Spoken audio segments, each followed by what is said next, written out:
Helping a project manager with stakeholder buy-in is one of the most important processes to project management. Really, it boils down to two things: influence and importance, and really understanding how those things work. And sometimes you find that project managers kind of get that lost in translation. So, business school, a lot of times you're taught a lot about processes. I know for sure that I was taught a lot about different processes: how to get a loan, how to get the difference between a personal loan and a business loan, and how to build a business, how to become an entrepreneur, how to do all these different things. You're taught about all these different processes. And a lot of times a process will lead to a proven result. You follow this process, you get your end result. A lot of times is what you're going to find. Processes are extremely important. They lead to the result that most people want, and that's what creates value for them. However, a process will very rarely have influence in it. So therefore, when you're following through this process, it is not really planning for a change. So then you're going to have changes that come along, and then you're going to have to start that process over. So like, for instance, an SOW is a very common practice in project management. It's pretty much required to do everything. It's a statement of work, a legally binding statement that says this is what we're going to be doing during this project.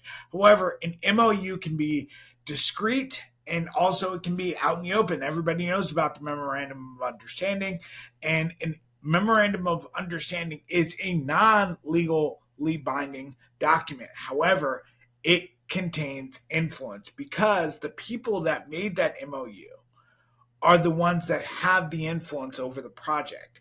The SOW is just saying what we're supposed to be doing to make sure that we follow all the ramifications. So there is no change within the SOW. However, the MOU has change in it. It says, these are my expectations. These are the things that I want. And if I'm not getting those things, I will change the SOW. So just making it legally binding doesn't mean it supersedes the MOU. So here we go. We have another instance where influence has gone over importance. Okay, so one thing that you want to understand is who has the most influence in every single project, no matter what. Because if you want stakeholder buy-in, you're going to have to get influence. Who can sway the stakeholders one way or the other? So the customer always has the most influence. And if you're on the side of the customer, if you're making sure you're providing value to the customer, your stakeholders will come along and buy into every single project. If you're looking at that project scope and you're like, customers do not like this, they do not want this, the data shows that they don't like this or they don't like that, a stakeholder is more likely, especially when you're talking about internal stakeholders, the ones that are owners, the ones that are sponsors, they are more likely to understand people won't buy this than trying to tell them what to do or what not to do. That is, stakeholder buy-in is all about making sure that you understand what side of the influence it is. Otherwise, you're going to watch a lot of your processes change. All right, I'll see you guys later.